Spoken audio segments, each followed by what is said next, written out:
Notre première étape consiste à drainer et nettoyer la surface de pose.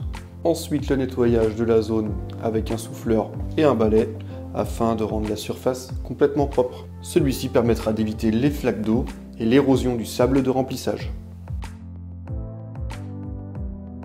Seconde étape, la prise de cote définitive. Cette étape nous permet de déterminer exactement la longueur des rouleaux pour éviter un maximum de chutes et de jonctions. Sur ce chantier, nous avions un terrain de 15 mètres de large par 30 mètres de long, soit 450 mètres carrés, auquel nous devions ajouter les 2 buts à chaque extrémité. L'étape 3 reste la plus physique. Nous allons dérouler l'ensemble des rouleaux dans le même sens afin d'avoir un rendu homogène. Pour l'installation d'un city-stade, nous préconisons toujours de poser les rouleaux dans le sens de la largeur, c'est-à-dire ici 8 rouleaux de 4 mètres de large par 15 mètres de long. Le point de départ a été la ligne médiane. Nous avons installé la ligne blanche au centre du terrain et nous avons ensuite déroulé les rouleaux de chaque côté. Étape 4, il s'agit de déligner l'ensemble des rouleaux. Pour cela, vous devez redécouper au cutter, du côté noir, une ligne de points sur toute la longueur. La découpe doit être bien au milieu pour reproduire le même écart entre 2 lignes de piqûre.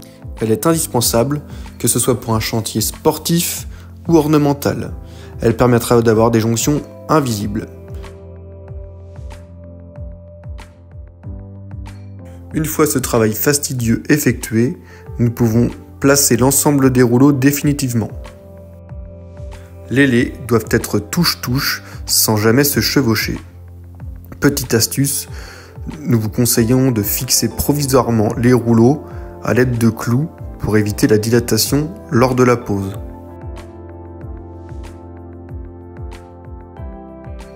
Après avoir vérifié que l'ensemble des rouleaux soit côte à côte, on passe à l'étape 6 afin d'effectuer la découpe du gazon en périphérie. Sur ce chantier, c'est assez simple. Il nous suffit de découper en périphérie l'ensemble des balustrades et des buts. Si vous posez sous haute température, le gazon sera déjà dilaté, donc pas besoin de jeu de dilatation en périphérie. Par contre, si vous posez sous température ambiante ou fraîche, nous conseillons de laisser un demi-centimètre en périphérie afin de laisser de la place pour la dilatation du gazon.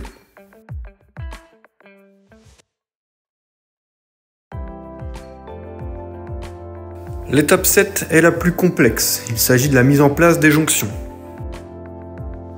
Vous devez vérifier que le gazon est bien sec, la bande à température ambiante ainsi que la colle. Nous commençons par replier le gazon et poser la bande de pontage bien au milieu entre des deux lais. La face rugueuse vers le ciel et la face lisse au sol. Une fois l'ensemble des bandes mises en place, vous pouvez ouvrir le pot de colle et le percer à l'aide d'un clou. Lorsque le liquide du couvercle est tombé entièrement dans la colle, vous pouvez ensuite mélanger à l'aide d'un malaxeur. Attention, une fois le mélange effectué, la colle sera utilisable pendant 30 minutes maximum. Vous pouvez maintenant étaler votre colle directement sur la bande, puis prendre une spatule crantée afin d'étaler la colle uniformément sur l'ensemble.